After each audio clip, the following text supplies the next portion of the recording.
YouTube and welcome to lesson 70 of the Microsoft Word tutorial series. Today we're going to look at how the settings work inside of Microsoft Word. So inside of Microsoft Word you might have noticed that something happens. So if I were to select this, you can see that a pop-up menu actually appears right here.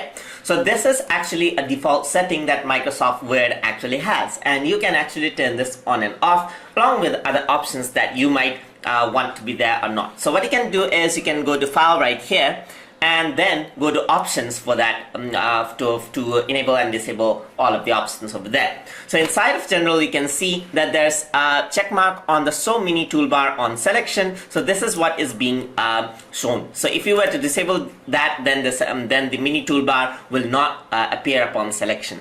So over here you can see that there's live preview as well. So whenever you hover around any of the settings right there, you actually see the live preview being applied to the text, and that can be enabled or disabled as well. Of course, enabling these settings will be resource hungry. So if you are using a low-end computer, you might want to disable all of these. So you can see that there are other options over here as well. You can just hover around to see what it does, and all the descriptions are given over there. And over here as well, you can see that you can change the name. So this is my name right here. So if I want to use my full name, I can simply type in all of my name right here. So that will change the author in all of the documents that I type. And you can even change the initials right there. So you can see that these are all the options you can access in the general settings. On the display setting as well, you can see that none of the paragraph types are being applied right here. You can see that special characters are over here. So if you were to go away and click the paragraph, you can see this. You can see the special characters right here. But if you were to type it all just like that, let's show all the special characters and press OK. You can see that the paragraph divisions and everything else is shown. So if I were to press something like tab key, for example, you exactly know that tab is applied over here in the section because this arrow represents the tab. And if you were to press a space right here, it'll show up as dots because that's what represents space. So in order to make sure that you do not have any empty characters, you can actually turn that on and off. So let me go back to options right here. And on the display you can see that you can check all of these on, or I'm gonna check all of these off for now. If you want to make sure that your formatting is correct, this is very good tool for proofing. So over here in the proofing section, again, this is what we covered during the spelling check, the proofing exercise. So over here you can see that I can ignore words in uppercase, ignore words that contain letters. If I were to turn this off, then it'll show the words with numbers with the red underline as well. You can also flag repeated words, as you can see, and you can also use enforce accented uppercase in French if you're using French language, and so forth. So you can also go over to the save settings, and over here you can see that the autosave location is set to app data right now. You can browse and save it into desktop if you want. And over here you can also see that my Word document actually saves every 10 minutes. I can change this to 5 minutes, and what it does is it'll automatically save a version of my Word document every 5 minutes right there.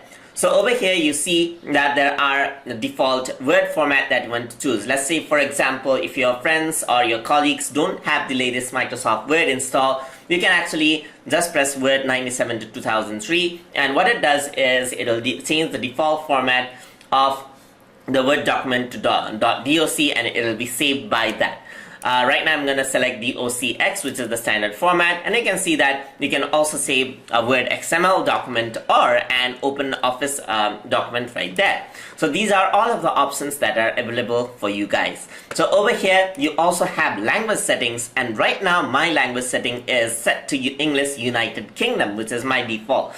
So you can also enable the keyboard layout of that particular region if you want to. In my case, mine is the default US English. So if you want to add an additional language, you can actually go over here and choose a language of your choice. Let's say, for example, if I want, let's say, Hindi as my proofing language, I can actually add it, and you can see that the language has been added. And if I were to set this as default, then it'll set the language as Hindi as default. So you can actually check Hindi grammars and spell check if you want to. So I'm going to remove this out. And you can also set US English as standard of Microsoft Word. So if you are from a different region, you want to set different English language as a standard or different proofing language as a standard, then you can actually do that over here with A's. So you can also go for A's of access right here to make the word more accessible. So you can actually add in feedback with sound and provide feedback with animation if you want to keep it. And over here, even in the advanced section, you can see that there are a lot of things that you can actually do it. So typing replaces the selected text, as you can see. So if I were to select a text and type it, then it'll replace it. If you check this off, then it'll not do that anymore. And over here, you can actually see that when selecting, automatically select the entire word. So whenever I select, you might have noticed that it selects the entire word. I can turn that off as well, and so forth. So you can also customize ribbons. That's something we're going to cover up in further lessons. There's also the quick access toolbar, which we are going to cover up in further lessons. And there's add-in options. So if you want to add in some plugin or so forth, you can also use that in Microsoft Word. And of course, there's the Trust Center. If you want to change the settings, you can do that over here. So once you are done with everything, just press OK. And you can also restart Microsoft Word over there. So you can see that the spaces and everything else has been removed. So that is how you can change the options of Microsoft Word. Hope you guys learned something as always. And as always, please like, comment, share, and subscribe.